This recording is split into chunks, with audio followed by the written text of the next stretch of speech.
Kenny. Millions of Catholics will have some very specific prayers this Sunday.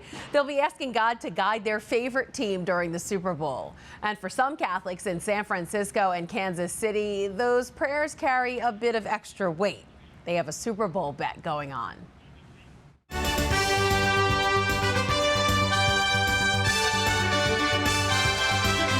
Around 115 million Americans watch the Super Bowl every year.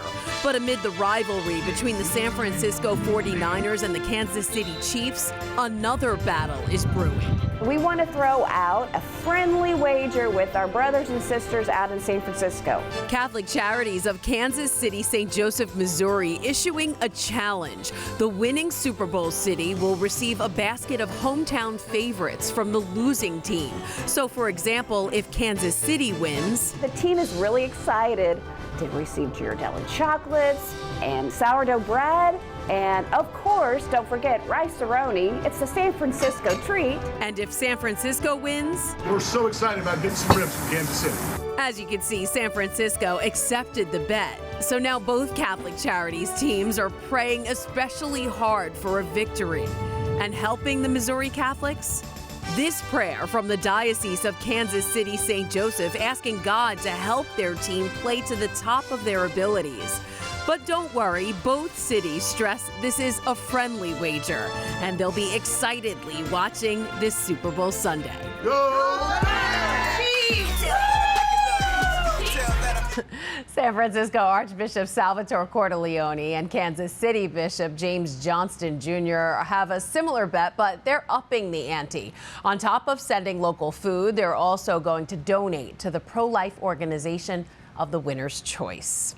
As Super Bowl preparations are underway, one nonprofit is teaming up with Las Vegas police to battle human trafficking. Some 330,000 visitors are expected to head to the city for the Super Bowl, and the nonprofit Signs of Hope, which helps victims of human trafficking, says when large events come to Vegas, trafficking numbers rise. Staff from Signs of Hope will be with Metro Police in the field to spot any possible trafficking victims.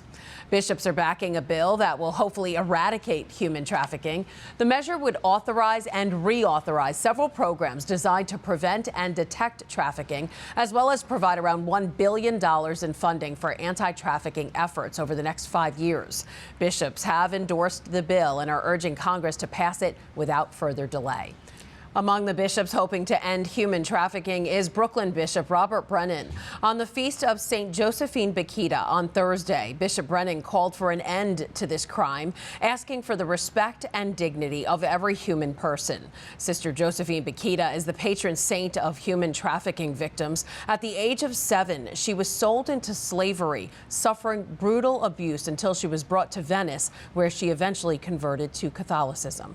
In this week's tablet, you can read the latest in the fight against human trafficking. The paper talked to a priest who began to notice the signs of trafficking during his service as an airport chaplain and educated himself so he could save possible victims.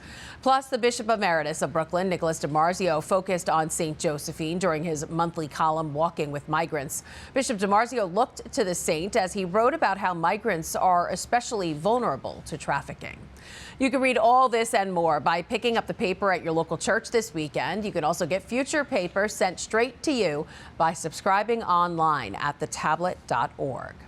Some of you might be celebrating Valentine's Day this weekend, but if you have the time, why not help a Kentucky Senior Living Center spread the love? A staff member there is hoping to get 5,000 Valentines in the mail for the seniors.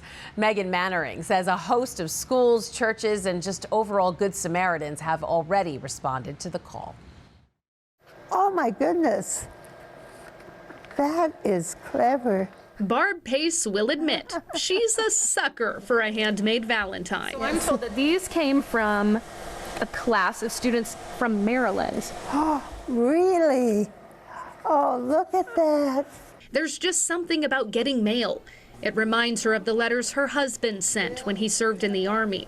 We could not wait for the mail to come. Barb's been keeping it hush-hush, But soon, this senior living facility will be flooded with mail.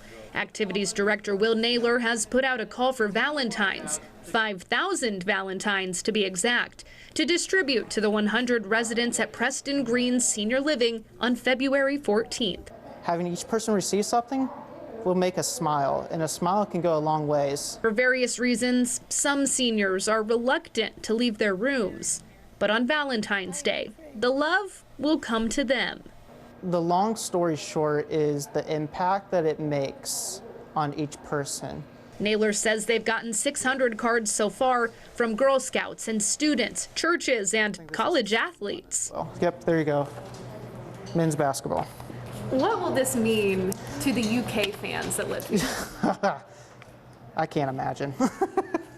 Oh, and don't forget this Valentine. He brought me the envelope. He said, now don't bend it. And I couldn't believe what I was seeing. That was very special. They hope you'll consider lending a hand, taking pen to paper. And the Valentines don't need to say a lot, because the time it took to send them says it all. Again, that was Megan Mannering reporting. It's not too late to help those Kentucky residents spread the love. Just send your handmade Valentines to Preston Green Senior Living. Attention to the Vibrant Life Department. That address is 1825 Little Herb Way in Lexington, Kentucky, and the zip code 40509. And before we go, we want to say a quick prayer to St. Josephine Bakhita to end human trafficking. St. Josephine Bakhita, you were sold into slavery as a child and endured untold hardship and suffering. Once liberated from your physical enslavement, you found proper redemption in your encounter with Christ and his church. O St. Bakhita, assist all those trapped in a state of slavery. Intercede with God on their behalf so that they will be released from their chains of captivity. Those whom man enslaves, let God set free. Provide comfort to survivors of slavery and let them look to you as an example of hope and faith. Help all survivors find healing from their wounds. We ask for your prayers and intercessions for those enslaved among us. Amen. And that is this Currents News Update. I'm Christine Persichetti. Thank you for joining us because we are putting your faith in the news. Hope to see you again next time.